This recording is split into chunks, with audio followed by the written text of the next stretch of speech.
How to redeem Starbucks promo code. So the very first thing you want to do is to head over to any of the web browser.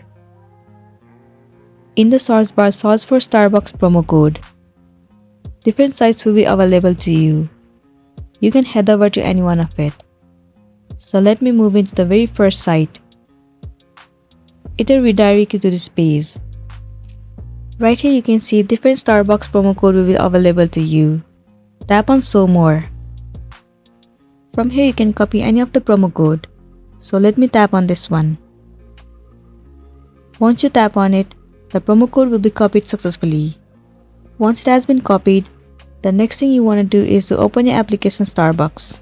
Then apply this promo code and get certain amount of discount, and you'll be good to go. So that's it, and this is simply how you can redeem the Starbucks promo code. I really hope this video is going to be helpful for you. Thank you for watching it till the end.